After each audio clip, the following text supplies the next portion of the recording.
Hello friends, ज्ञान classes academy में आप सभी साथियों का स्वागत है।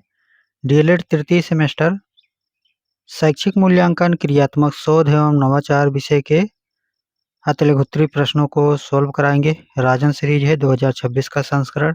तो चलिए हम लोग जल्दी से इसको कंप्लीट कर लेते हैं। बहुविकल्पी हो चाहे अतिलघुत्तरी, दोनों कंप्लीट होना बहुत ज़रूरी है। अगर लघुत्तरी नहीं भी कंप्लीट हो रहा है तो इन दोनों से कंप्लीट हो जाएगा आपका, लेकिन अगर इन दोनों में अगर एक भी आपने चूक कर दिए तो फिर दिक्कत हो जाएगी। ठीक है, तो दोनों जो है ज़रूर देख लीजिएगा, दोनों पार्ट, नहीं तो मत देखिएगा, कोई ज़रूरी नहीं है। एक पार्ट देखेंगे तो इससे कोई मतलब नहीं है, साफ साफ बोलना है। आइए प्रश्न संख्या 1 लेते हैं। पूछा गया है कि किसी समस्या का प्रस्तावित उत्तर क्या कहलाता है। यहाँ पर दिए गए है परिकल्पना। ठीक है, तो परिकल्पना होता क्या है? परिकल्पना होता है कोई शोध शोध किया जाए या कोई समस्या आ जाए, उसका पूरी तरीके से निष्कर्ष ना निकल पाए, लेकिन हाँ, उसका थोड़ा-सा समाधान हो पाए।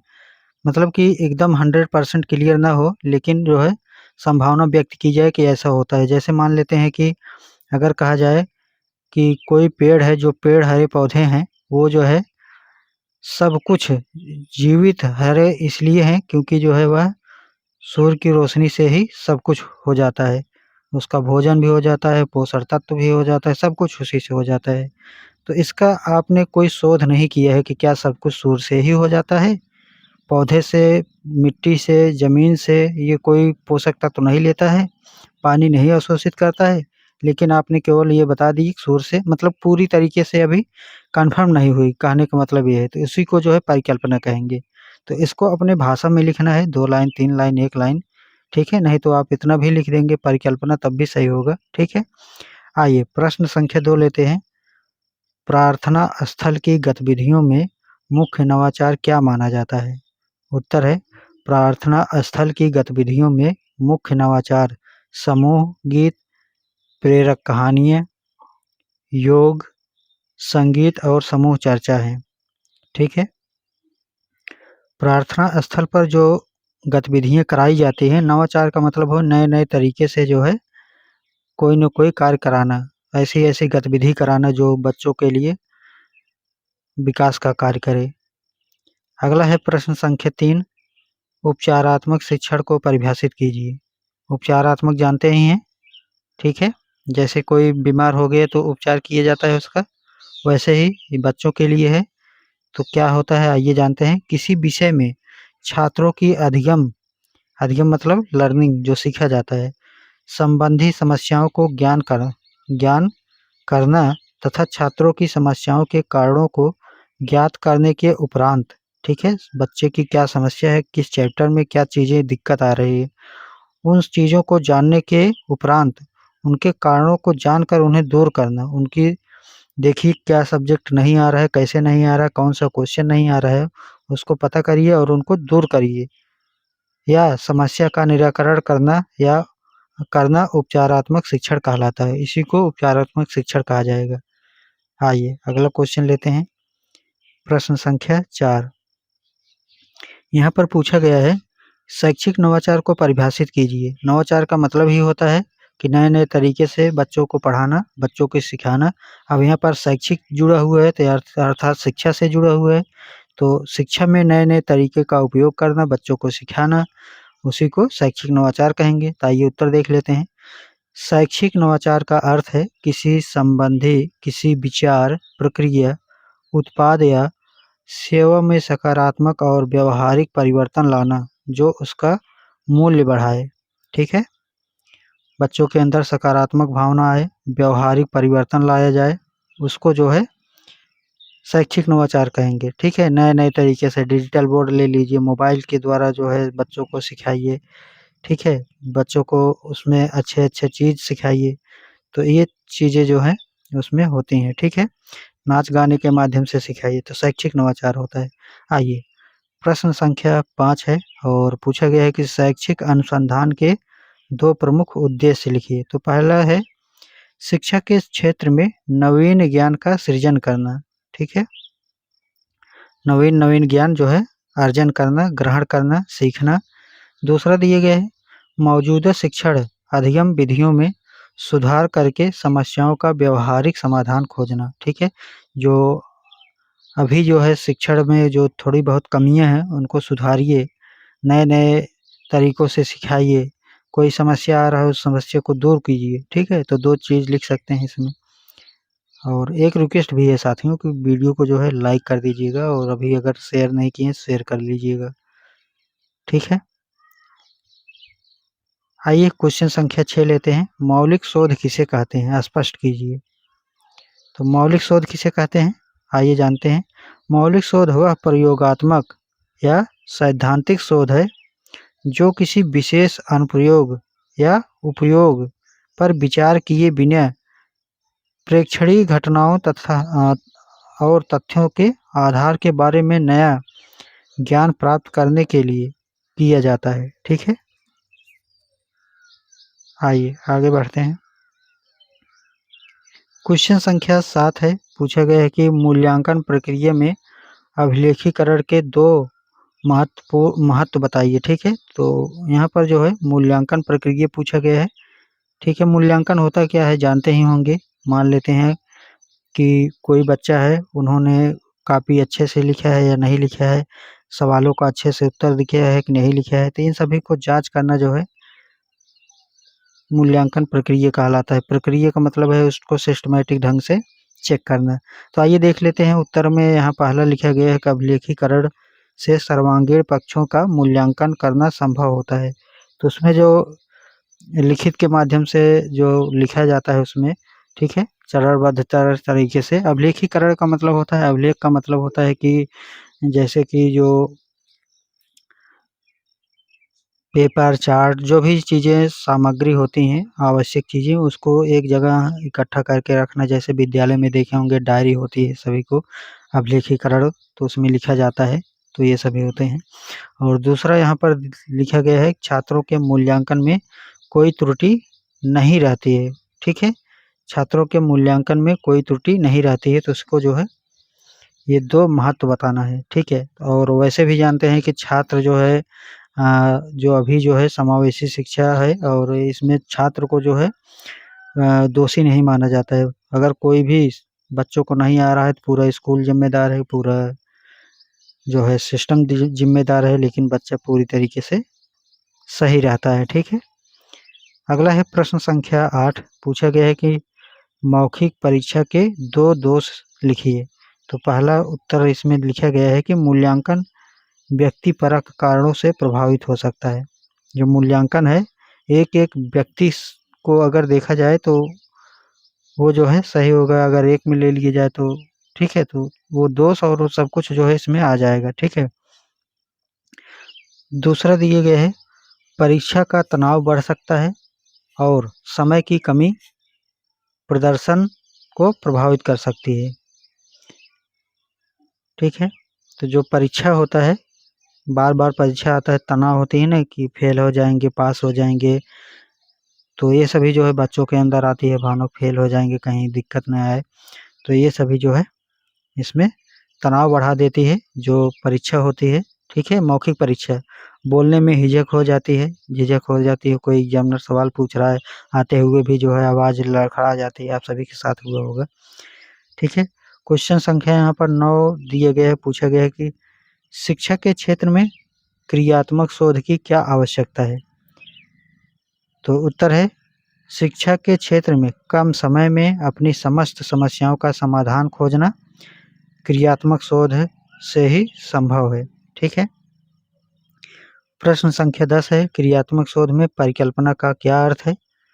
तो हमने बता दिया है परिकल्पना क्या होती है। तो परिकल्पना से अभिप्राय उन क्रिया विधियों से है जिनके द्वारा समस्या को समाप्त करने के लिए प्रयास किया जाता है। ठीक है, तो उसी को क्या कहते हैं क्रियात्मक शोध में परिकल्पना। ठीक है, चलिए आगे बढ़ते हैं। अगला क्वेश्चन है क्वेश्चन संख्या 11। हम उन सभी क्वेश्चनों को अच्छे से समझाएंगे जहाँ पर कोई टफ क्वेश्चन दिया होगा, यहाँ पर आ जाएगा वहाँ पर ज़्यादा व्याख्या नहीं करेंगे। ठीक है, प्रश्न संख्या 11 पूछा गया कि मूल्यांकन हेतु कितने प्रकार के प्रश्न होते हैं।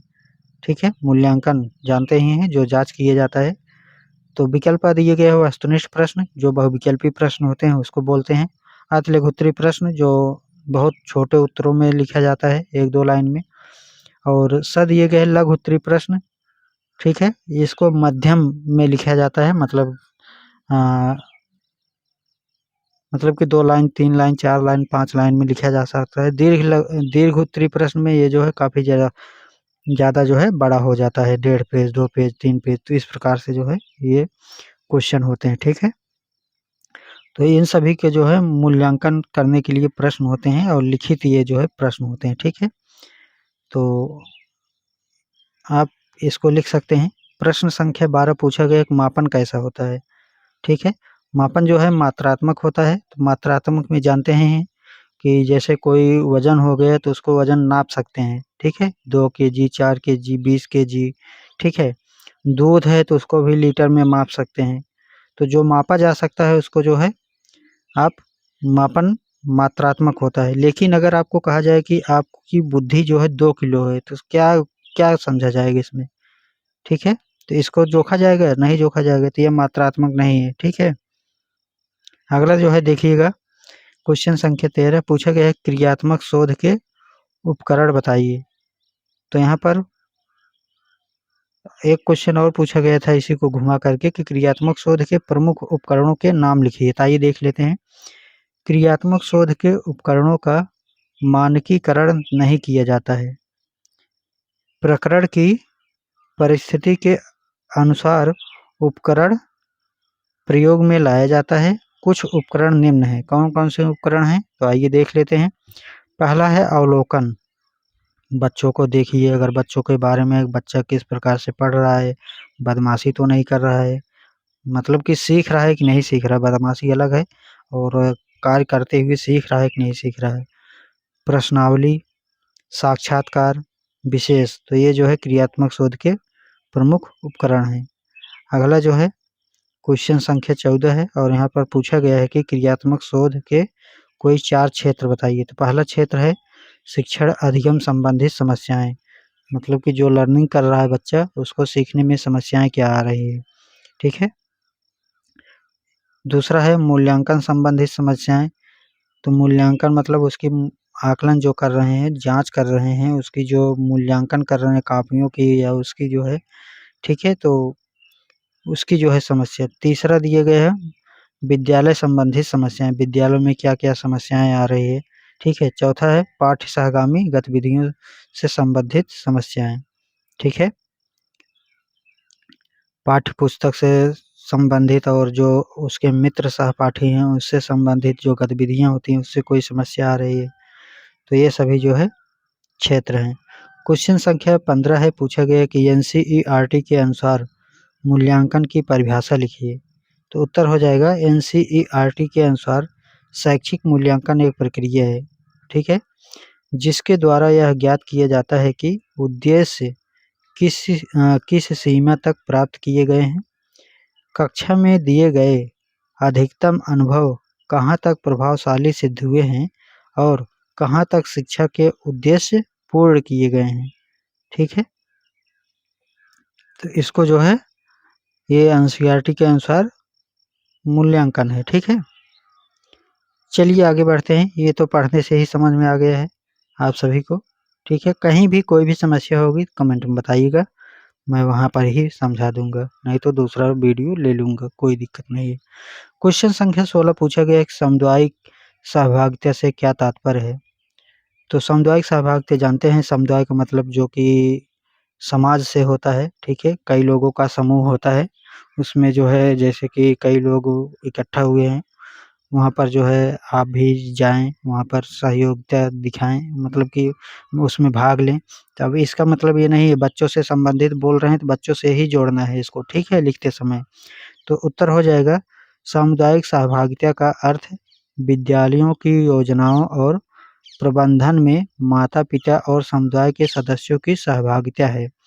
जैसे बच्चा स्कूल जा रहा है कि नहीं जा रहा है, आप जाकर के विद्यालय में पता कीजिए। बच्चों को सामूहिक रूप से वहाँ पर कार्यक्रम कराया जाता है। माता-पिता और समुदाय के जो है सहयोग से जो है विद्यालय चलते हैं, ठीक है। सबकी मतलब कि उसमें जिम्मेदारियां होती हैं, गांव वालों को भी। तो ये सब जो है किसकी जिम्मेदारी है? सामुदायिक की ही तो जिम्मेदारी है, समाज की ही। प्रश्न संख्या 17 है, विश्वसनीयता को परिभाषित कीजिए। तो यहाँ पर लिखा गया है उत्तर में कर्लिंगर के अनुसार। तो उत्तर है विश्वसनीयता का अर्थ है भरोसा, स्थिरता, संगति, भविष्यवाणी, परिशुद्धता। इसी को जो है विश्वसनीयता कहते हैं। विश्वास कब होता है? जब एक ही चीज बार बार परिणाम प्राप्त होने लगे तो उसको ही तो विश्वसनीयता कहते हैं। जैसे भरोसा है, भरोसा आप किसी पर कर रहे हैं, वो आप पर भरोसा कर रहा है, लगातार आप जो है उससे कोई भी जो है इधर उधर नहीं हो रहा है, टकराव नहीं हो रहा है, सब कुछ सही चल रहा है, उसी को तो भरोसा कहते हैं। स्थिरता है टिके रहना, संगति जो कि दोस्त यार मित्र हैं, ये सभी जो है विश्वसनीयता के श्रेणी में आएंगे, ठीक है। अगला जो है बताइएगा प्रश्न संख्या 18 और पूछा गया है सतत एवं व्यापक मूल्यांकन से क्या आशय है? सतत मतलब क्या होता है? सतत का मतलब होता है लगातार मूल्यांकन करना। लगातार मतलब कि आज भी बच्चे ने क्या पढ़ा, मूल्यांकन किया आपने, कल क्या पढ़ा वो भी आपने देखा, ठीक है। बीच बीच में आपने बच्चों से क्वेश्चन भी कर लिए, पता करने के लिए आपने पढ़ाया, बीच में क्वेश्चन कर लिए, बच्चे बता लिए, इसका मतलब सही चल रहा है। व्यापक मूल्यांकन का मतलब है कि आपने एक साल पढ़ाया, लास्ट में पेपर ले लिए, बच्चा फेल हुए या पास हुए उससे तो कोई लेना देना है नहीं, जो फेल हुए उसको दोबारा पढ़ना पड़ेगा, जो पास हो गया कोई बात नहीं। तो इससे जो है कोई मतलब कि समस्या होती है। सतत मूल्यांकन में क्या होता है, आपने आज पढ़ाया, नहीं समझ में आया, कल उसको फिर से पढ़ा दिए, समझ में आ गया, तो इसी को सतत मूल्यांकन कहते हैं। और व्यापक मूल्यांकन हमने बता दिया था, ठीक है। अथवा क्या है, सतत एवं व्यापक मूल्यांकन किसे कहते हैं स्पष्ट कीजिए, हमने बता चुका है, आइए देख लेते हैं एक बार इसको भी।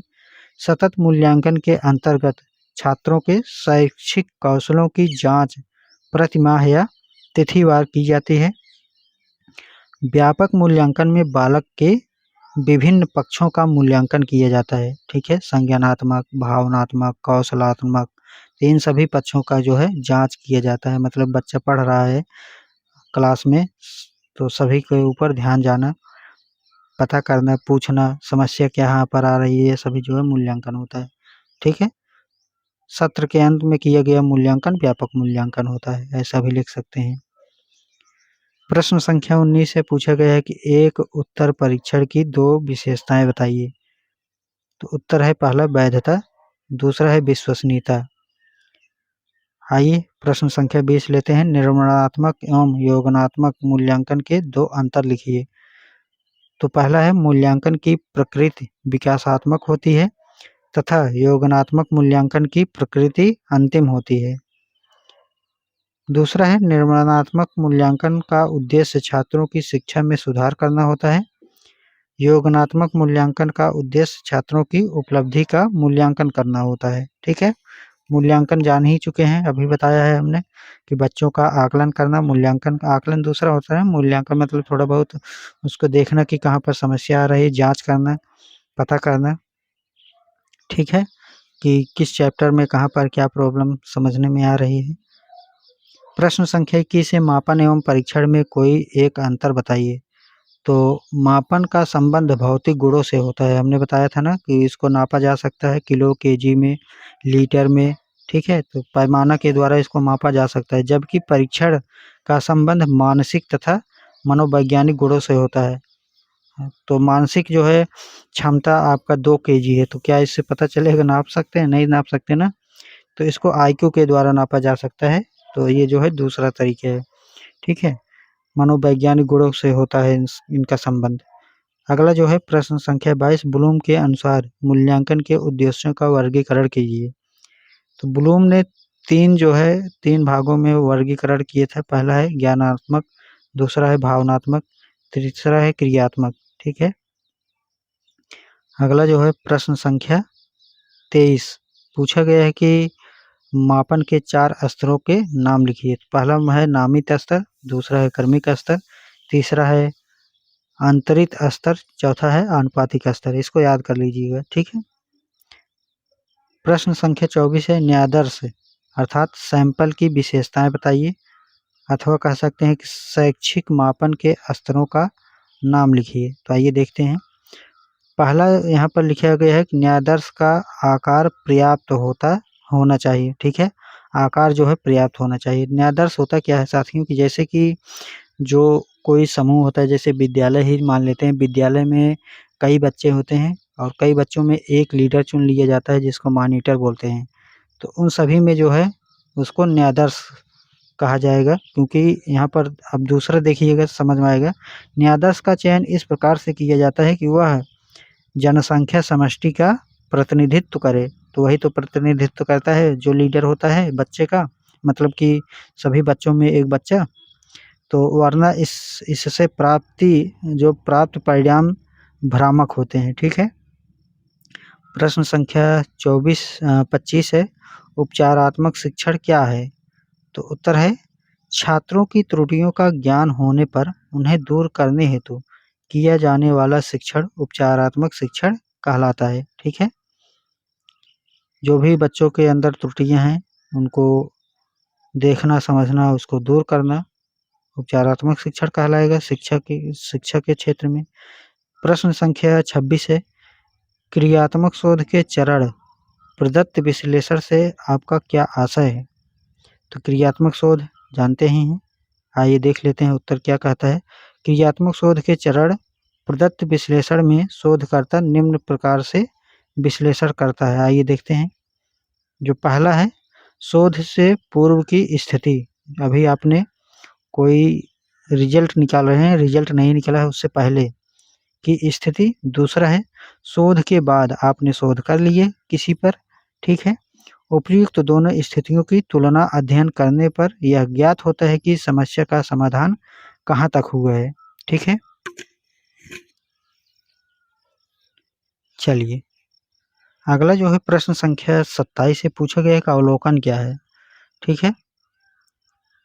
अवलोकन का मतलब होता है साथियों जैसे कि विद्यालय है या बच्चा ही है, उसको जो है देखना कि कहाँ पर समस्या आ रही है, उसकी जानकारी लेना है। विद्यालय है तो विद्यालय में देखना कि कहाँ कहाँ पर कमियाँ आ रही हैं, कौन से कक्षा सही से सुचारू रूप से नहीं चल पा रहे हैं, तो ये सभी देखना। आइए पहले देख लेते हैं फिर समझते हैं। अवलोकन क्रियात्मक शोध का एक उदाहरण है जिसके अंतर्गत शोधकर्ता समस्या के बारे में जानकारी प्राप्त करता है। समस्या से संबंधित विभिन्न स्थितियों की जानकारी विभिन्न माध्यमों से प्राप्त करना अवलोकन है, ठीक है। प्रश्न संख्या 28 है क्रियात्मक शोध की दो विशेषताएं बताइए। तो क्रियात्मक शोध की दो विशेषताएं, पहला जो विशेषता है शोध की समस्या अनुभवजन्य होती है, मतलब कि जो शोध होती है वो अनुभव के आधार पर होती है, ठीक।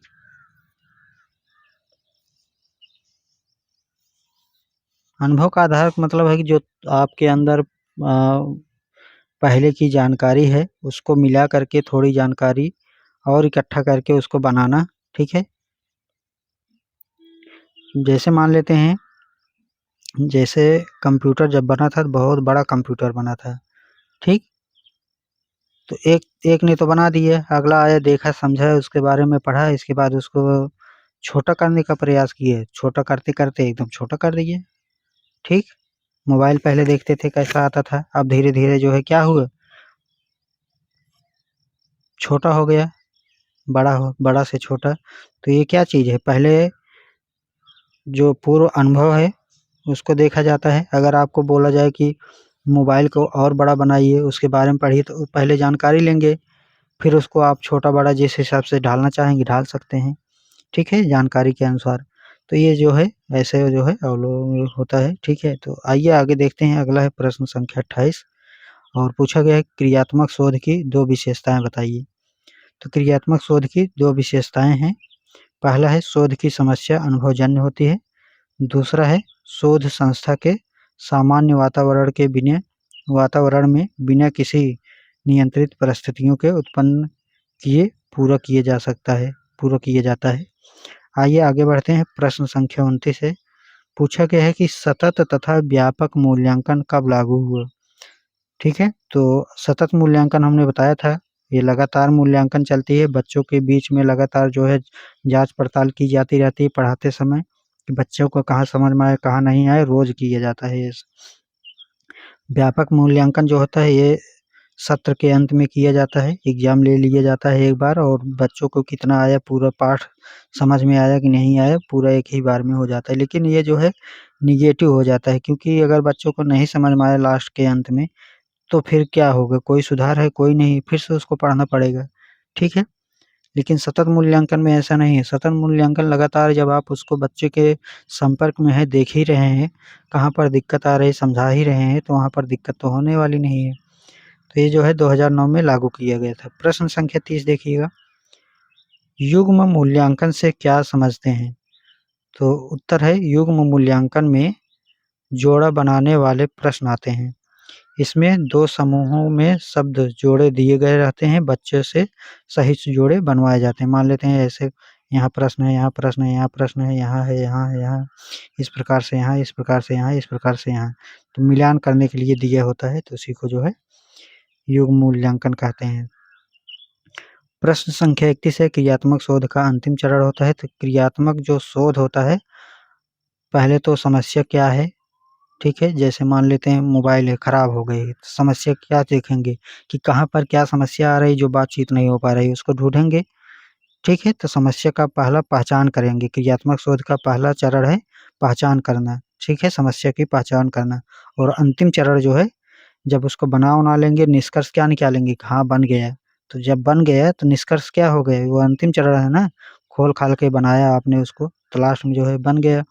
तो अंतिम चरण जो है निष्कर्ष निकला, हाँ जो है आवाज आने जाने लगी। ठीक, तो अंतिम चरण जो है निष्कर्ष होता है, पहला चरण जो है क्या होता है, समस्या की पहचान करना, ये आता है, इसलिए जो है ध्यान दीजिएगा। प्रश्न संख्या 32 है, पूछा गया है कि मूल्यांकन में ग्रेडिंग सिस्टम स्पष्ट करें। अच्छा, एक चीज है साथियों, हम थोड़ा सा ब्रेक नहीं लेते हैं, जल्दी जल्दी बोलते हैं। आपको इससे कोई समस्या तो नहीं आती है? जरूर हमको कमेंट में बताइएगा कि सही है या गड़बड़ है, क्योंकि क्वेश्चन होता है ज़्यादा, अगर ऐसा नहीं करेंगे जल्दी जल्दी, तो जो है 2-2, 3-3, 4-4 पार्ट में बनाना पड़ेगा। ठीक है, तो प्रश्न संख्या 32 है, और हाँ लाइक शेयर भी कर दीजिएगा। मैं देखता हूँ कोई भी जो है, कुछ कुछ बच्चे जो हैं करते हैं, और कोई कोई जो है पता नहीं क्या है, छोड़ो जाने देते हैं। ये है कि आपका अगर आता रहेगा लाइक शेयर सब्सक्राइब कमेंट, ये सभी आता रहेगा, तो मैं वीडियो पूरा प्रयास करूँगा बना दूँ, लघुत्तरी का भी। ठीक है, वो देखने के बाद बताएंगे क्या करना है। आइए उत्तर बताते हैं इसका साथियों। प्रश्न संख्या 32 का, मूल्यांकन में ग्रेडिंग सिस्टम। ग्रेडिंग सिस्टम क्या होता है कि ए बी सी डी में जैसे नहीं आता है, हाई स्कूल इंटर ग्रेजुएशन पहले परसेंटेज आता था, अब A grade, B grade, C grade, D grade आ गया तो फेल, तो ये चीजें हैं ना। तो आइए देख लेते हैं, जिस प्रकार बच्चों के शैक्षिक मूल्यांकन के बाद उन्हें श्रेणी प्रदान की जाती है, उसी प्रकार विद्यालयों में बच्चों की शैक्षिक प्राप्ति स्तर के मापन के आधार पर विद्यालय में ग्रेडिंग की जाती है। ठीक है, आइए, तो ग्रेडिंग सिस्टम यहाँ पर देख सकते हैं, भौतिक परिवेश 5 अंक, सामुदायिक सहभागिता 5 अंक, नामांकन एवं उपस्थिति 15 अंक, शिक्षण एवं नामित स्तर 20 अंक, सत्र परीक्षा के आधार पर 55 अंक, छात्रों का शैक्षिक स्तर 100 अंक। तो ये सभी जो हैं अंक दिए गए हैं ग्रेडिंग के स्थान पर। ठीक है, चलिए आगे जो है, अगला जो है यहाँ पर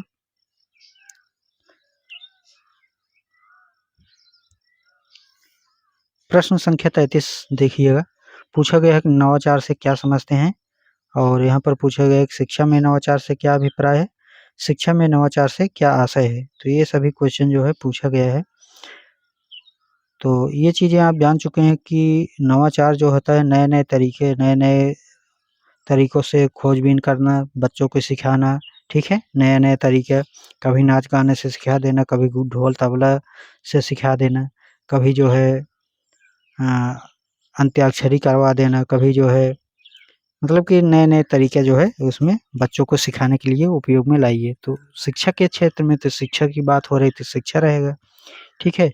तो उत्तर हो जाएगा नवाचार किसी नवीन कार्य को करना, मतलब नए कार्य को करना या किसी कार्य को नए ढंग से करना। आज शिक्षा से संबंधित क्षेत्र में नवाचार को महत्व दिया जा रहा है। प्रश्न संख्या 34 है, क्रियात्मक शोध को स्पष्ट कीजिए। तो क्रियात्मक शोध, शोध का एक व्यावहारिक रूप है जिसमें विद्यालय से संबंधित लोगों द्वारा अनुभव की जाने वाली समस्याओं के वैज्ञानिक ढंग से समाधान प्रयास खुद उनके द्वारा किया जाता है। प्रश्न संख्या 35 है, अच्छे प्रश्नों की विशेषताएं बताइए। तो उत्तर है अच्छे प्रश्नों की प्रमुख विशेषताएं निम्नलिखित हैं। प्रश्न की शब्दावली संक्षिप्त हो, उसकी भाषा पुस्तक की भाषा से पृथक हो, ठीक है? मतलब कि पुस्तकी भाषा ना हो, व्यवहारिक भाषा में लिखा जाए प्रश्नों को, ताकि बच्चों को भी समझ में आए। ऐसा ना हो कि बच्चों को हिंदी आती है, इंग्लिश आती है तो आप लिख दो उर्दू में, तो बच्चा क्या ही बता पाएगा, कौन सा उत्तर प्रश्न बता पाएगा, नहीं बता पाएगा, ठीक है?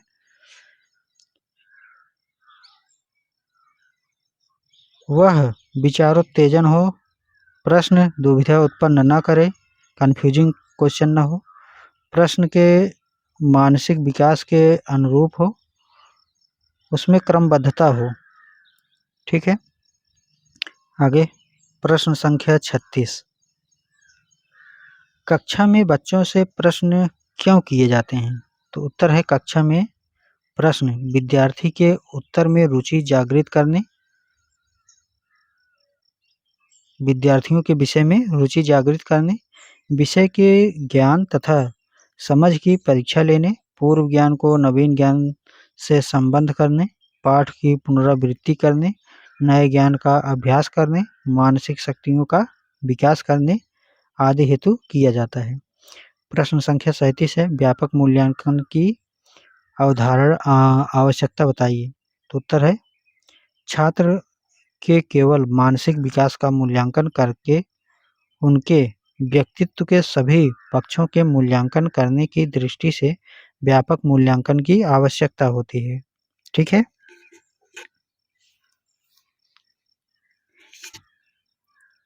चलिए आगे देखते हैं। अगला है मूल्यांकन के प्रमुख पक्षों का उल्लेख कीजिए। उत्तर है मूल्यांकन के प्रमुख पक्ष संज्ञानात्मक, भावनात्मक, कौशलात्मक एवं व्यवहारात्मक, ठीक है? प्रश्न संख्या 39 है, पूछा गया प्रश्नों के प्रमुख प्रकार बताइए। तो प्रश्नों के प्रमुख प्रकार हैं विचारोत्तेजक प्रश्न, शिक्षण प्रश्न, स्मृति प्रश्न, परीक्षण प्रश्न, समस्या प्रश्न, तुलनात्मक प्रश्न, बोध प्रश्न। अगला जो है प्रश्न संख्या 40 से पूछा गया है कि परीक्षण में वैधता से क्या अभिप्राय है? तो परीक्षण में वैधता से आशय उस कार्य कुशलता से है जिससे वह परीक्षण उस तथ्य का मापन करता है जिसके लिए वह बनाया गया है, ठीक है?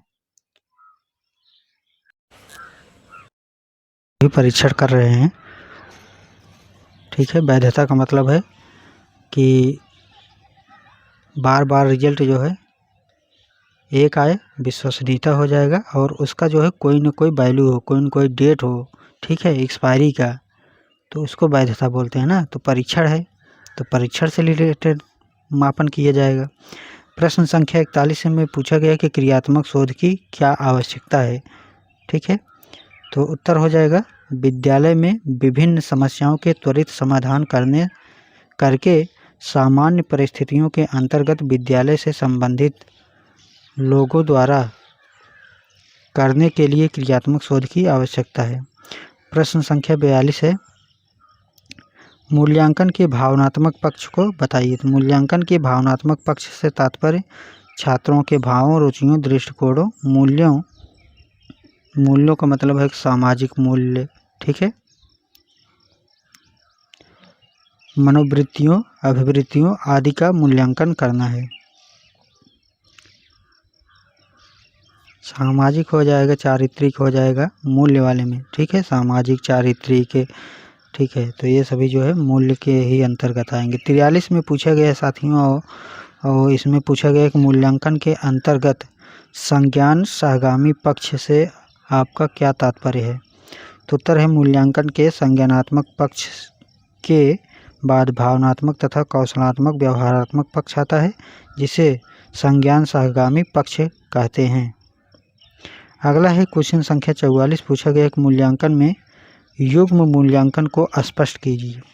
तो युग्म मूल्यांकन में छात्र छात्राएं परस्पर एक दूसरे का सफलतापूर्वक मूल्यांकन कर सकते हैं।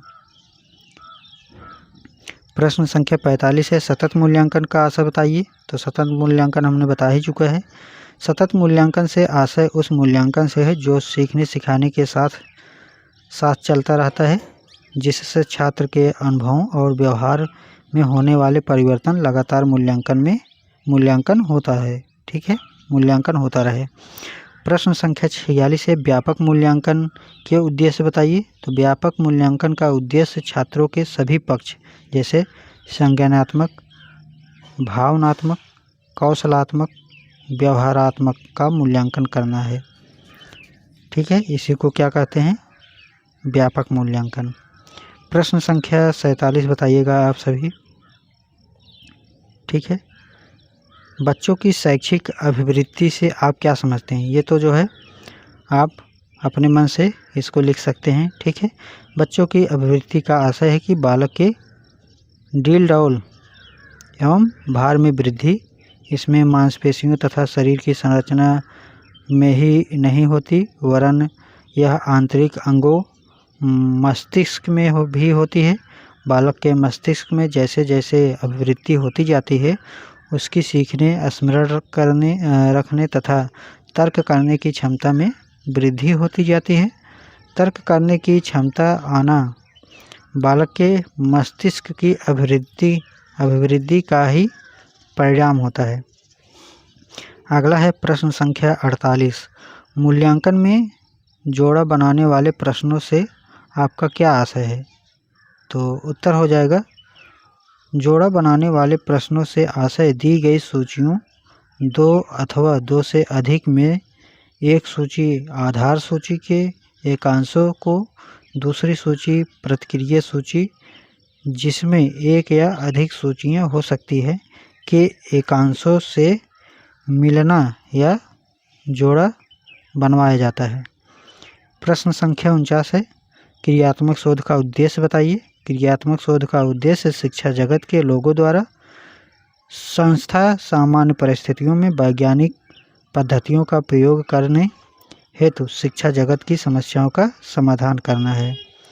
आगे देखिएगा प्रश्न संख्या 50, और यहाँ पर पूछा गया है क्रियात्मक शोध से क्या तात्पर्य है। तो उत्तर है क्रियात्मक शोध से आशय उस व्यवहारिक शोध से है जिससे विद्यालयों संबंधित लोगों द्वारा अनुभव की जाने वाली समस्याओं के वैज्ञानिक ढंग से हल करने का प्रयास स्वयं उनके द्वारा किया जाता है। प्रश्न संख्या 51 है न्यायादर्श से आप क्या समझते हैं। रिपीट क्वेश्चन है। तो न्यायादर्श से तात्पर्य किसी संख्या से चुने गए उस छोटे समूह से है जिनका चयन इस प्रकार किया गया है कि वे संपूर्ण जनसंख्या का पर्याप्त प्रतिनिधित्व करते हैं। हमने उदाहरण लिया था ना कि मान लेते हैं कोई स्कूल का जो है, स्कूल में जो छात्र होते हैं सभी छात्रों में एक छात्र मॉनिटर बना दिया जाता है। तो मॉनिटर जो बनाया जाता है, ठीक है, वो तो अध्यापक बना देते हैं, लेकिन अगर वो उसी में से एक को चुनना पड़े तो बहुत से लोग उसमें से बताएंगे कि नहीं इनको चुन लीजिए, ठीक है, मॉनिटर बनाने के लिए। तो वो जो है उसको जो है उदाहरण में ले सकते हैं, तो उसको न्यायादर्श कहेंगे। ठीक है।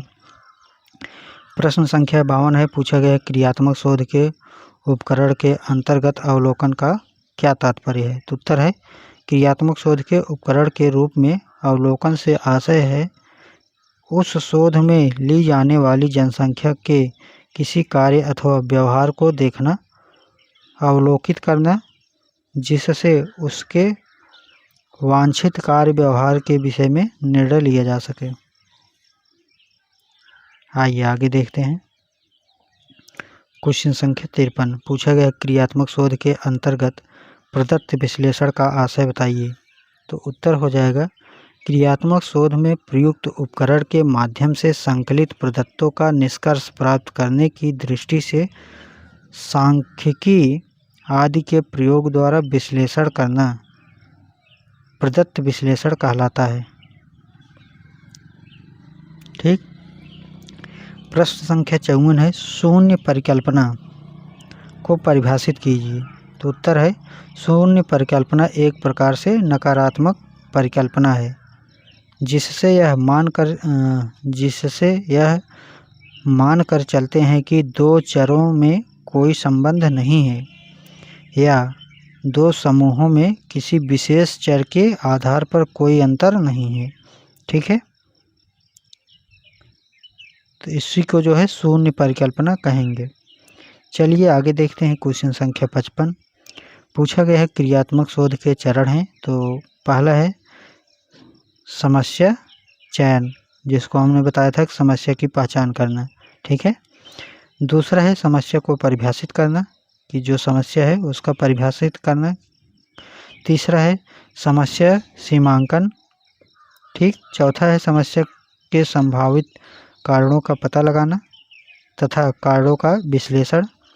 पांचवा है क्रियात्मक परिकल्पना निर्माण। छठवां है अभिकल्प निर्माण एवं उपकरणों का विकास। सातवां है विश्लेषण। आठवां है निष्कर्ष। ठीक, तो ये दोनों ज़्यादा पूछा जाता है।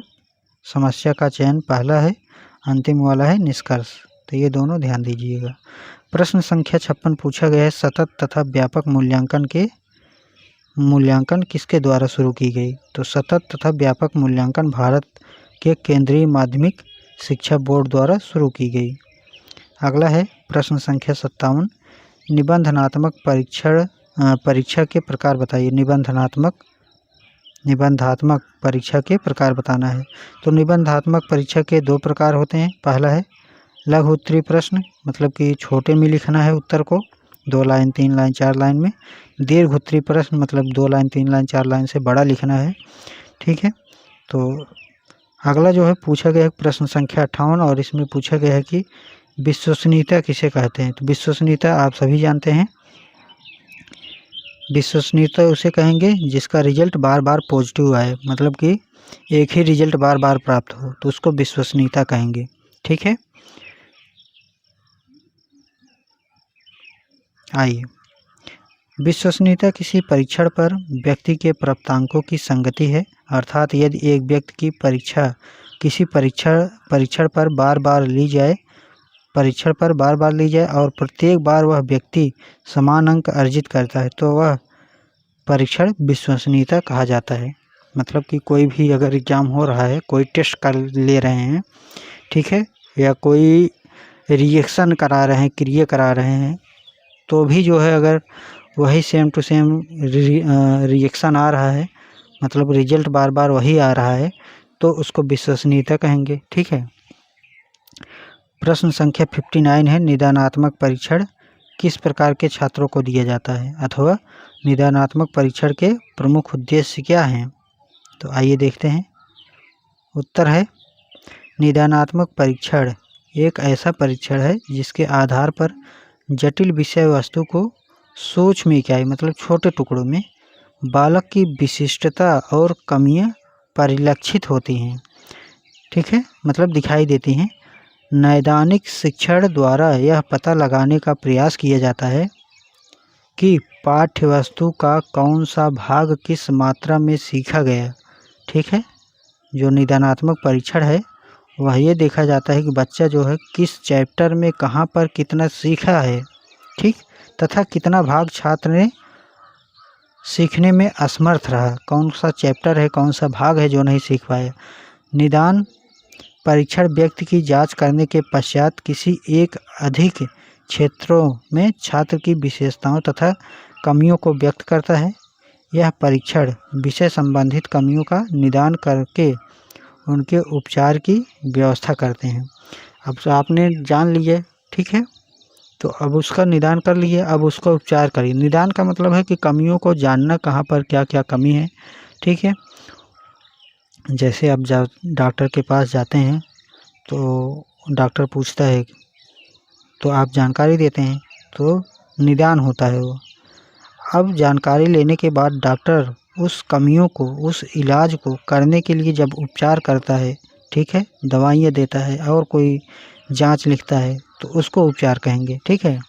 तो इसी प्रकार से बालक पर लागू कीजिए, पढ़ाई पर, ठीक है। प्रश्न संख्या 60 है, मूल्यांकन से आपका क्या अभिप्राय है, ठीक है। तो मूल्यांकन से अभिप्राय मूल्य के अंकन से है। शिक्षा में मूल्यांकन से तात्पर्य शिक्षार्थियों द्वारा प्राप्त किए गए शिक्षण के उद्देश्यों की सीमा ज्ञात करने की प्रक्रिया से लिया जाता है, ठीक है। चलिए आगे देखते हैं। प्रश्न संख्या 61 है, पूछा गया शैक्षिक मापन किसे कहते हैं। उत्तर है, शैक्षिक मापन एक ऐसी वर्णनात्मक प्रक्रिया है जिनमें छात्र के साथ ही शिक्षा एवं उनकी व्यवस्था से संबंधित व्यक्तियों या वस्तुओं के किन्हीं गुणों या विशेषताओं का शैक्षिक उद्देश्य से क्रमबद्ध वर्णन किया जाता है, ठीक है। तो चलिए आगे देखते हैं। क्वेश्चन संख्या 62, क्रियात्मक शोध का मूल मंत्र क्या है। समस्या हमारी और हल भी हमारा या समाधान भी हमारा। क्वेश्चन संख्या 63 है, शैक्षिक शोध क्या है। तो उत्तर है, शैक्षिक अनुसंधान छात्र अध्ययन, शिक्षण विधियों, शिक्षक प्रशिक्षण और कक्षा गतिक जैसे विभिन्न पहलुओं पर किया जाता है। जो शोध शिक्षण संबंधित समस्याओं पर किया जाता है उसे शैक्षिक अनुसंधान कहा जाता है। प्रश्न संख्या 64 है, लिखित परीक्षा की उपयोगिता लिखिए या लिखित परीक्षा की उपयोगिता हेडिंग डाल करके पहला है, इसके द्वारा विचारों की अभिव्यक्ति के स्तर का पता चल जाता है। दूसरा है, लिखित परीक्षा के द्वारा छात्र के भाषा ज्ञान की जानकारी प्राप्त होती है। तीसरा है, लिखित परीक्षा द्वारा प्रस्तुतिकरण की शैली का ज्ञान होता है, ठीक है। प्रश्न संख्या 65 है, पूछा गया है कि सामाजिक कौशल मूल्यांकन के उपकरण कौन कौन से हैं। पहला है प्रत्यक्षीकरण, दूसरा है समायोजन, तीसरा है निर्देशित अनुक्रिया, चौथा है यांत्रिकरण, पांचवा है जटिल प्रत्यक्ष अनुक्रिया। प्रश्न संख्या 66 है, मूल्यांकन की दो विशेषताएं लिखिए। तो पहला है, यह एक व्यापक प्रक्रिया है, दूसरा है यह एक लगातार चलने वाली प्रक्रिया है। प्रश्न संख्या 67 है, पूछा गया है कि सामुदायिक सहभागिता के संदर्भ में शिक्षक का क्या दायित्व होता है। तो जागरूक शिक्षक सामुदायिक दायित्व पूरा करता है कि उसके बच्चे पढ़ें तथा बढ़ें और देश के सशक्त नागरिक बने। शिक्षक भावी पीढ़ियों के दिमाग और चरित्र को आकार देकर सामाजिक कल्याण को बढ़ावा देता है। प्रश्न संख्या 68 है, ब्लूप्रिंट क्या है। तो ब्लूप्रिंट प्रश्न पत्र निर्माण का आधार है, ठीक है। प्रश्न संख्या 69 है, क्रियात्मक शोध को परिभाषित कीजिए। तो उत्तर हो जाएगा, कोरे के अनुसार क्रियात्मक अनुसंधान वह प्रक्रिया है जिसके द्वारा व्यवहारिक कार्यकर्ता, शैक्षिक हेडमास्टर, व्यवस्थापक, निरीक्षक मनोवैज्ञानिक ढंग से अपनी समस्याओं का अध्ययन, अपने निर्णय और क्रियाओं में निर्देशन, सुधार और मूल्यांकन करते हैं, ठीक है। चलिए क्वेश्चन संख्या 70 है, पूछा गया है कि परिकल्पना से आपका क्या आशय है, ठीक है। तो अथवा परिकल्पना क्या है पूछा गया है। तो उत्तर है, शोध की विशिष्ट समस्या का प्रस्तावित उत्तर परिकल्पना है, ठीक है। आइए आगे बढ़ते हैं। प्रश्न संख्या 71 है, पूछा गया है कि क्रियात्मक शोध के चरण हैं।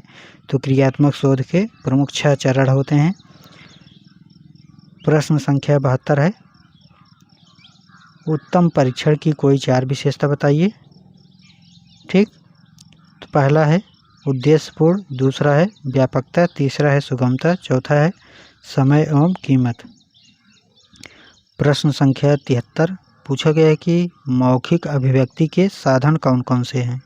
तो उत्तर है मौखिक अभिव्यक्ति के साधन है बातचीत करना, कहानी कहना, कविता पाठ, समाचार वाचन, भाषण, अभिनय, चित्र वर्णन। ठीक है, जो रोल निभाते हैं स्कूलों में कॉलेजों में उसी को तो अभिनय कहते हैं।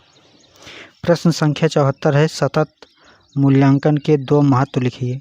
तो पहला इसमें लिखा गया है कि इसको शिक्षण अधिगम प्रक्रिया के अभिन्न अंग के रूप में समझा जा सकता है। सतत मूल्यांकन का मतलब है कि लगातार चलने वाला मूल्यांकन कह सकते हैं एक। ठीक है, इसमें अधिगमकर्ता बालक के संपूर्ण व्यक्तित्व के विकास पर ध्यान देता है। चलिए आगे देखते हैं। प्रश्न संख्या 75 है, पूछा गया एक मूल्यांकन के प्रमुख प्रकार बताइए। तो पहला है परिणात्मक मूल्यांकन।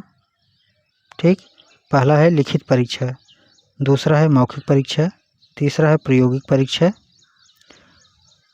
और ब में है गुणात्मक मूल्यांकन। तो गुणात्मक मूल्यांकन में क्या आता है? साक्षात्कार, अवलोकन, घटनावृत्त, जांच सूची और स्तर माप। प्रश्न संख्या 76 है, पूछा गया है कि मापन एवं मूल्यांकन के 2 अंतर बताइए। ठीक है, तो यहाँ पर पहला जो दिया गया है मापन मात्रात्मक होता है और मूल्यांकन गुणात्मक होता है। दूसरा है मापन किसी व्यक्ति या वस्तु के गुणों या विशेषताओं का वर्णन करता है, जबकि मूल्यांकन उन विशेषताओं के आधार पर निर्णय लेता है। ठीक है, जो गुणात्मक मूल्यांकन होता है वो जैसे कि किसी का आईक्यू टेस्ट लेना है, दिमाग कितना तेज है, ठीक है, शारीरिक मानसिक क्षमता कितनी है, तो ये सभी जानने के लिए गुणात्मक मापन होता है। ठीक है, प्रश्न संख्या 77 है, पूछा गया है कि उत्तम प्रश्न पत्र बनाने की विधियों के नाम बताइए। तो अथवा पूछा गया प्रश्न पत्र निर्माण के सोपान कौन कौन से हैं। एक चीज़ ध्यान दीजिएगा कि यहाँ पर प्रश्न पत्र निर्माण पूछा गया है और यहाँ पर पहला दिया गया है नमूना तैयार करना, कि कितने कितने प्रश्न आएंगे, कौन कौन से प्रश्न आएंगे, कितने पेज का बनाया जाएगा, तो इसको नमूना तैयार करना है। ब्लूप्रिंट तैयार करना है। ठीक है, प्रश्नों की संख्या कैसे कैसे बनाना है। तीसरा है प्रश्न बनाना है। चौथा है प्रश्न पत्र का संपादन करना। ठीक है, अच्छा ये ब्लूप्रिंट जो है ना, एक क्वेश्चन आता है बहुविकल्पी प्रश्न में, ब्लूप्रिंट की जगह लिख देता है नीला पत्र। ठीक है, तो ब्लूप्रिंट को नीला पत्र लिख देता है, तो यहाँ से कन्फ्यूजन होती है, इसको ध्यान दीजिएगा। बहुविकल्पी प्रश्न में ये पूछा जा सकता, नीला मुद्रण। ठीक है, प्रिंट का मुद्रण बोलता है वहाँ पर, तो नीला मुद्रण कहे या ब्लूप्रिंट कहे, दोनों का एक मतलब है। प्रश्न संख्या 78 है, पूछा गया एक साक्षात्कार से क्या आशय है। तो उत्तर है यह क्रियात्मक शोध का एक उपकरण है। यह एक प्रकार की मौखिक प्रश्नावली है। इस विधि में शोधकर्ता एवं साक्षात्कारदाता आमने सामने बैठ करके जानकारी आदान प्रदान करते हैं। प्रश्न संख्या 79 है, पूछा गया है कि मांसपेशियां एवं आंगिक गतिविधियां मूल्यांकन के किस पक्ष से संबंधित होता है। तो कौशलात्मक पक्ष से होता है। आइए आगे बढ़ते हैं। अगला है क्वेश्चन संख्या 80, शिक्षण प्रक्रिया की दृष्टि से ज्ञानात्मक पक्ष के स्तर कौन से हैं। तो उत्तर हो जाएगा शिक्षण प्रक्रिया की दृष्टि से ज्ञानात्मक पक्ष के प्रमुख स्तर निम्नलिखित हैं। पहला है ज्ञान, दूसरा है बोध, तीसरा है अनुप्रयोग, चौथा है विश्लेषण, पांचवा है संश्लेषण, छठवां है मूल्यांकन। ठीक है, आइए प्रश्न संख्या 81 लेते हैं। फॉर्मेटिव रचनात्मक मूल्यांकन किसे कहते हैं, अथवा रचनात्मक फॉर्मेटिव मूल्यांकन से आप क्या समझते हैं, स्पष्ट कीजिए। तो उत्तर हो जाएगा रचनात्मक मूल्यांकन वह मूल्यांकन है जिसके द्वारा छात्रों के प्रारंभिक ज्ञान का मूल्यांकन होता है। प्रोफेसर एस के दुबे के अनुसार रचनात्मक मूल्यांकन का अर्थ छात्र में होने वाले उस व्यवहारगत परिवर्तन की ओर संकेत करता है जिससे कि वह सैद्धांतिक विषयों से प्रायोगिक विषयों की ओर अग्रसर होता है। अर्थात इसमें छात्र द्वारा अपने प्राप्त ज्ञान का दैनिक जीवन में प्रयोग करने का मूल्यांकन किया जाता है। आइए प्रश्न संख्या 82 लेते हैं। पूछा गया है प्रश्नावली से आप क्या समझते हैं? तो उत्तर है प्रश्नावली क्रियात्मक शोध का उपकरण है। शोधकर्ता समस्या के समाधान हेतु स्रोत से विभिन्न जानकारी प्रश्न कर प्राप्त करता है। प्रश्न संख्या 83 है शैक्षिक नवाचारों के उद्देश्य बताइए। ये रिपीट क्वेश्चन है, ठीक है। शिक्षा के क्षेत्र में नवाचारों के प्रयोग का मुख्य उद्देश्य शिक्षण व्यवस्था को विश्व स्तरीय प्रतिस्पर्धा के आगे पहुंचाना, जिससे कि संसार में हमारी शिक्षा प्रणाली आदर्श रूप में जानी चाहिए। आइए आगे देखते हैं। अगला जो है दूसरा पॉइंट है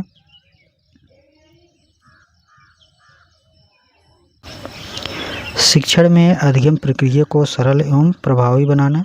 तीसरा है छात्रों का सर्वांगीण विकास करना, जिससे कि छात्रों में अंतर्निहित प्रतिभाओं का विकास किया जा सके। चौथा है छात्रों एवं शिक्षकों का नवीनतम वैज्ञानिक दृष्टिकोण का विकास लाना है, जिससे कि वे अंधविश्वास एवं कुरीतियों से दूर रह सकें। प्रश्न संख्या 84 है गणितीय कौशल को संक्षेप में बताइए। तो गणितीय कौशल के अंतर्गत शीघ्रता एवं शुद्धता से गणना करने की योग्यता, तार्किक ढंग से विचार करने की योग्यता, क्रम व आकृतियों को पहचानने व उनमें अंतर करने की योग्यता, दैनिक जीवन की साधारण समस्याओं में गणितीय प्रत्ययों के प्रयोग की योग्यता आदि को शामिल किया जाता है, जिनका बालक में विकास किया जाना आवश्यक है। चलिए आगे देखते हैं। अगला है प्रश्न संख्या 85 और पूछा गया है कि भाषाई कौशल से आप क्या समझते हैं? तो उत्तर है भाषा कौशल से हमारा तात्पर्य बालक के भीतर विभिन्न भाषाई कौशल या भाषा संबंधित दक्षताओं का विकास करने से है। भाषा के जीवन में जितना महत्व भाषा का है, उतना महत्व अन्य किसी वस्तु का नहीं। अतः बालक के भीतर भाषा संबंधित कौशल जैसे सुनना, बोलना, पढ़ना, लिखना, जिसको शॉर्टकट में सुबोपली बोलते हैं, ठीक है, आदि का विकास करना अत्यंत आवश्यक है। प्रश्न संख्या 86 है परीक्षण और मापन की किन्हीं दो समानताओं को बताइए। तो परीक्षण एवं मापन दोनों मूल्यांकन की प्रक्रिया है। दूसरा है दोनों शिक्षण के अभिन्न अंग हैं। प्रश्न संख्या 87 है मौखिक परीक्षा के 2 गुण लिखिए। तो मौखिक परीक्षा के प्रमुख गुण हो जाएंगे। पहला है मौखिक परीक्षाएं निदानात्मक कार्यों के लिए अति उपयोगी हैं, ठीक है। निदान मतलब कि कमियों को पकड़ना, बच्चों को कितना समझ में आए कितना नहीं समझ में आए, ये चीज़ें पकड़ना, ठीक है। दूसरा है बच्चों में आत्मविश्वास जागृत करती है, ठीक है। तो अगर आप बच्चों से बार बार प्रश्न पूछोगे, बार बार कहोगे, तो वो जो है धीरे धीरे वह जो है उसमें आत्मविश्वास आने लगेगी। आगे जो है क्वेश्चन संख्या 88 पूछा गया है क्रियात्मक शोध का मूल आधार बताइए। समस्या हमारा और हल भी हमारा, यही जो है मूल आधार है। प्रश्न संख्या 89 है मूल्यांकन क्या है। तो मूल्यांकन लगातार चलने वाली प्रक्रिया है। शैक्षिक उद्देश्यों की प्राप्ति की जांच ही मूल्यांकन है। प्रश्न संख्या 90 है परिकल्पना क्या है। हमने बता दिया था, पहला क्वेश्चन परिकल्पना था, ठीक है, उत्तर में। और तो यहाँ पर परिकल्पना क्या है, समस्या का प्रस्तावित उत्तर ही परिकल्पना है, ठीक है। प्रस्तावित उत्तर का मतलब है कि पूरी कंफर्म नहीं है, जो उत्तर वहाँ पर निकल करके आया है अभी वह संशोधित भी हो सकता है, ठीक है, पूरी तरीके से स्पष्ट नहीं है, सही नहीं है, लेकिन हाँ अनुमान लगाया जा सकता है कि ये परिणाम प्राप्त होगा, तो उसको जो है परिकल्पना कहते हैं। आगे जो है अगला है प्रश्न संख्या 91 पूछा गया है कि परिकल्पना को अन्य किन किन नामों से जाना जाता है। तो परिकल्पना को क्रियात्मक परिकल्पना, उपकल्पना के नाम से भी जाना जाता है। प्रश्न संख्या 92 है, जिनके द्वारा व्यक्ति की विभिन्न योग्यताओं का मापन उनके व्यक्तित्व एवं रुचियों का अध्ययन किया जाता है, क्या कहलाता है? तो मूल्यांकन कहलाता है। क्रियात्मक शोध के अंतर्गत निर्देशित प्रथम चरण क्या कहलाता है? तो समस्या की पहचान करना। हमने बताया था ना, पहला जो है क्रियात्मक शोध का पहला चरण समस्या की पहचान करना है। प्रश्न संख्या 94 है, शैक्षिक मापन का क्या अर्थ है? तो वेस्ले के अनुसार मापन मूल्यांकन उपभाग है।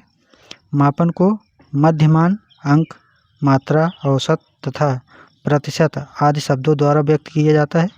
मापन मात्रात्मक होता है। मापन का संबंध केवल भौतिक गुणों से होता है। भौतिक गुण का मतलब जो केजी में होता है, ठीक है, एमकेएस पद्धति, सीजीएस पद्धति, इन सभी में नापा जाता है ना, तो इन सभी का जो है भौतिक गुणों में रखा गया है। प्रश्न संख्या 95 देखिएगा साथियों, और हाँ, लाइक शेयर सब्सक्राइब भी करते चलिएगा जितने भी साथी हैं। प्रश्न संख्या 95 है, शैक्षिक उद्देश्यों के अनुसार प्रश्नों के दो प्रमुख प्रकार बताइए। तो उत्तर है जाएगा, पहला है वस्तुनिष्ठ प्रश्न, दूसरा है निबंधनात्मक प्रश्न।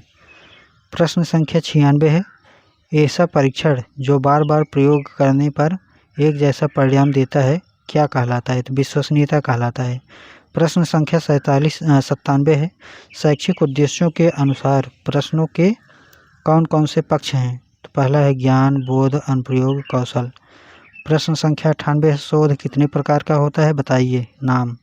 तो शोध 3 प्रकार के होते हैं, कौन कौन से? मूलभूत शोध, व्यवहारिक शोध, क्रियात्मक शोध। प्रश्न संख्या 99 है, मूलभूत शोध का दूसरा नाम क्या है? तो मूलभूत शोध का दूसरा नाम मौलिक शोध है। प्रश्न संख्या 100 है, शून्य परिकल्पना क्या है?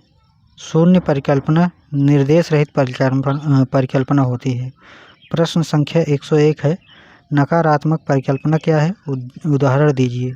तो नकारात्मक परिकल्पना का कथन होता है जैसे एमडीएस के बच्चों के नामांकन में कमी होना, तो नकारात्मक परिणाम हो जाएगा। प्रश्न संख्या 102 है, दक्षता आधारित मूल्यांकन से आप क्या समझते हैं? तो दक्षता आधारित मूल्यांकन में छात्र ने किसी कार्य को कितनी श्रेष्ठता से पूरा किए, इस बात पर विशेष ध्यान दिया जाता है।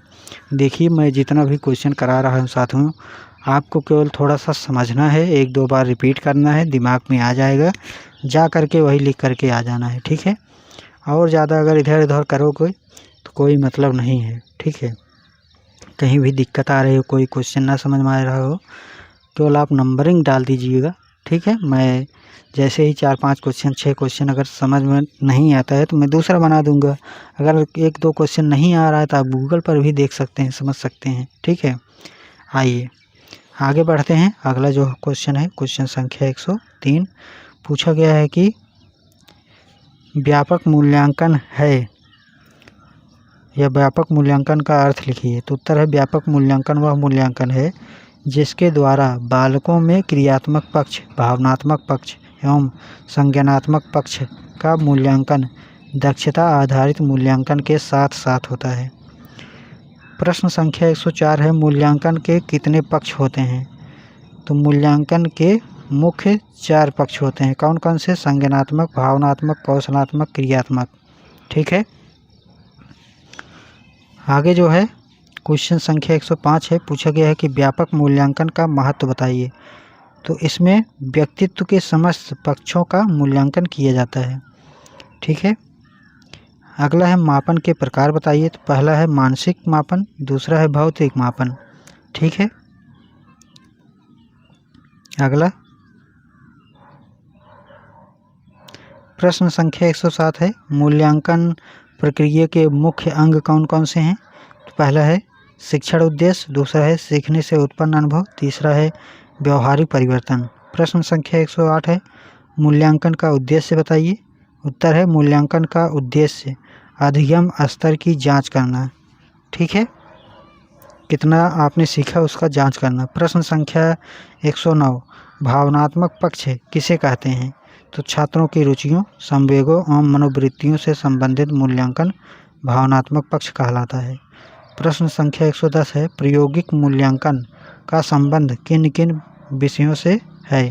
तो प्रायोगिक मूल्यांकन का संबंध विज्ञान, भूगोल तथा कृषि से है।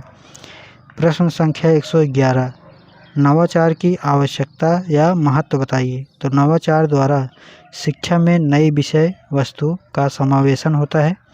दूसरा है नवाचार द्वारा शिक्षण अति प्रभावी हो जाता है। आगे बढ़ते हैं। प्रश्न संख्या 112, पूछा गया है कि फॉर्मेटिव मूल्यांकन के 2 लाभ बताइए। तो फॉर्मेटिव मूल्यांकन के 2 लाभ निम्नलिखित है। पहला है इसके माध्यम से छात्रों के प्रारंभिक ज्ञान का मूल्यांकन होता है। दूसरा है इसके द्वारा छात्रों की इस योग्यता का पता चलता है कि वह प्राप्त ज्ञान दैनिक जीवन में किस प्रकार का प्रयोग करता है। ठीक है। प्रश्न संख्या 113 है। पूछा गया है कि आकलित मूल्यांकन से आप क्या समझते हैं, या समेटिव मूल्यांकन या आकलित मूल्यांकन किसे कहते हैं। तो उत्तर हो जाएगा आकलित मूल्यांकन को योगात्मक मूल्यांकन भी कहते हैं। आकलित मूल्यांकन के द्वारा छात्रों का संज्ञानात्मक पक्ष, भावनात्मक पक्ष, क्रियात्मक पक्ष का मूल्यांकन होता है। आगे है, ठीक है, प्रश्न संख्या 114, आकलित मूल्यांकन फॉर्मेटिव मूल्यांकन से होने वाले 2 लाभ बताइए। तो पहला है इससे छात्रों के संज्ञानात्मक पक्ष, भावनात्मक पक्ष, कौशलात्मक पक्ष का मूल्यांकन किया जाता है। और दूसरा है आकलित मूल्यांकन द्वारा छात्रों का सर्वांगीण विकास होता है। ठीक। तो प्रश्न संख्या 115 है, समस्या हमारी समाधान भी हमारा, इसका मूल आधार है तो क्रियात्मक शोध का। प्रश्न संख्या 116 है, ब्लूप्रिंट का संबंध किससे है। तो ब्लूप्रिंट का संबंध प्रश्न पत्र के निर्माण से है। ठीक है।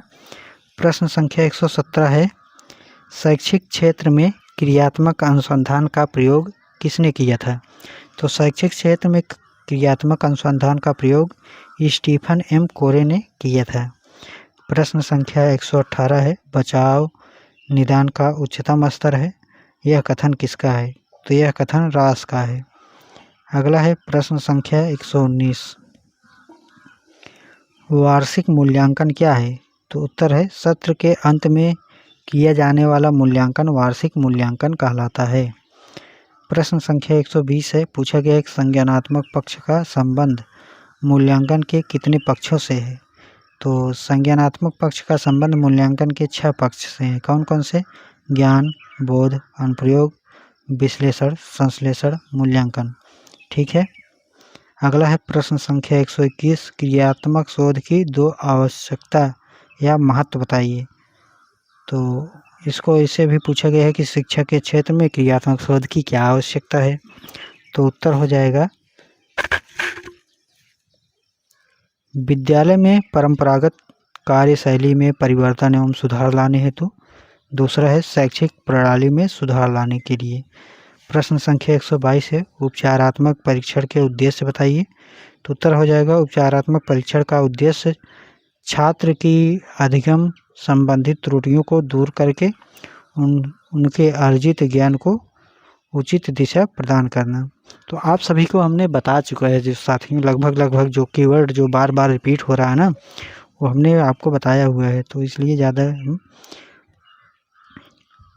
समझाने का प्रयास अभी नहीं कर रहे हैं जो क्वेश्चन में आया है, क्योंकि उपचारात्मक हमने बताया है, निदानात्मक क्या होता है, उपचारात्मक क्या होता है। तो उपचारात्मक में ध्यान दीजिएगा, पहले निदान किया जाता है, पहले कोई कमी हो उसका पता लगाया जाता है। पता लगाने के बाद जब उसको उस चीज़ों को दूर किया जाता है, जो समझ में आया, जो नहीं आया, जो नहीं समझ में आया उसको जब बताया जाता है तो उसको उपचार किया जाता है। प्रश्न संख्या 123 देखिएगा, पूछा गया है कि परीक्षण किसे कहते हैं अथवा परीक्षण से आप क्या समझते हैं। तो उस उत्तर है वह प्रक्रिया जिससे प्रशिक्षक प्रश्नों द्वारा अपने प्रशिक्षु के अधिगम की जांच करता है, परीक्षक कहलाता है।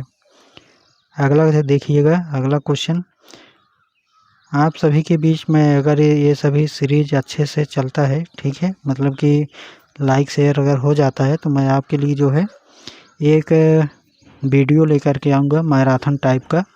उसमें आपको कोई ज़रूरत नहीं, बहुविकल्पीय, लघुत्तरी सब कुछ शामिल कर देंगे, एक ही वीडियो में पूरा कंप्लीट हो जाएगा। ठीक है। प्रश्न संख्या 124 है, परीक्षण कितने प्रकार का होता है? तो परीक्षण जो है 2 प्रकार का होता है, एक होता है निबंधनात्मक परीक्षण, दूसरा है वस्तुनिष्ठ परीक्षण। वस्तुनिष्ठ का मतलब है कि जैसे ताजमहल कहाँ है, तो आप सीधा बता सकते हो कि कहाँ पर है, आगरा में है कि दिल्ली में है कि जहाँ पर है तहाँ पर है। तो आप जो है आसानी से एक अक्षर में बता सकते हो, एक शब्दों में बता पाओगे, ठीक है। लेकिन अगर निबंधनात्मक परीक्षण की बात कहा जाएगा ना, तो आपको लिखना पड़ेगा 4 लाइन, 6 लाइन, 2 लाइन, जो भी लिखना है 10 लाइन तो लिखना पड़ेगा इसमें। तो ये परीक्षण के प्रकार हैं, ठीक है। प्रश्न संख्या 125 है, मूल्यांकन के 2 प्रमुख पक्षों का उल्लेख कीजिए। तो मूल्यांकन के 2 प्रमुख पक्ष हैं, ज्ञानात्मक पक्ष, भावनात्मक पक्ष। प्रश्न संख्या 126 है, व्यापक मूल्यांकन की आवश्यकता क्यों है? तो छात्र के अधिगम को प्रभावित करने वाले प्रत्येक कारक के मूल्यांकन हेतु ही व्यापक मूल्यांकन आवश्यक है, ठीक है। प्रश्न संख्या 127 है, वैधता क्या है? तो वैधता का अर्थ है वह कार्य कुशलता जिससे कोई परीक्षण उस तथ्य का मापन करता है जिसके लिए वह बनाया गया है। प्रश्न संख्या 128 देखिएगा साथियों, वीडियो को लाइक शेयर सब्सक्राइब कर दीजिएगा, लास्ट में पहुँचे हुए हैं, ठीक है, अभी तक नहीं किए हैं तो। आइए, प्रश्न संख्या 128 है, अच्छे परीक्षण में वैधता का क्या अभिप्राय है? तो उत्तर है, अच्छे परीक्षण में वैधता से तात्पर्य किसी परीक्षण कितनी सत्यता से किसी का मापन करता है, जिसका मापन के उद्देश्य हेतु उसे तैयार किए गए हैं, ठीक है। मतलब कि वह रिजल्ट कितना अच्छा दे पा रहा है, कोई भी चीज़ है अगर आप उसके लिए बना रहे हैं तो अच्छे से कितना रिजल्ट दे पा रहा है, कितनी वैधता है उसकी, वो जो है, ठीक है, परिणाम की वैधता क्या है, तो उसको जो है अच्छे परीक्षण में लाते हैं, ठीक है। प्रश्न संख्या 129 है, प्रश्न करने का प्रमुख उद्देश्य क्या है? तो प्रश्न करने का उद्देश्य बालक के ज्ञान के स्तर का पता लगाना, इसके बालक के परिस्थिति के अनुसार शब्दों का प्रयोग करना सिखाना है। प्रश्न संख्या 130 है, क्रियात्मक शोध की समयावधि क्या है? तो क्रियात्मक शोध की कोई निश्चित समयावधि नहीं है, यह 1 मिनट में भी हो सकता है और 1 वर्ष में भी, ठीक है। तो क्वेश्चन जो है अति लघु उत्तरीय कंप्लीट हो चुका है, ठीक है। मैथ बचा हुआ है साथियों बहुविकल्पी, उसको भी जो है जल्दी ही कराएंगे, ठीक है। लेकिन अभी उसमें जो है थोड़ा सा टाइम लगेगा, क्योंकि मेरे पास जो है डिजिटल बोर्ड तो है नहीं, मोबाइल पर उस पर सॉल्व कराया नहीं जाएगा, ठीक है। तो इसलिए जो है उस पर टाइम लग रहा है, देख रहा हूँ मुझे कैसे बनाना है। और डिजिटल बोर्ड नहीं है तो वाइट बोर्ड पर कोई पसंद भी नहीं करता है, वीडियो डाल देते हैं वीडियो ही नहीं चलता है, तो ये भी बड़ी समस्या है। तो बनाने का मतलब ही क्या है? तो देखते हैं, उसको भी बनाते हैं जल्दी ही, ठीक है। बाकी देखते रहिएगा, पढ़ते रहिएगा। मिलते हैं अगला जो है समावेशी शिक्षा के अति लघु उत्तरीय प्रश्नों को लेकर के।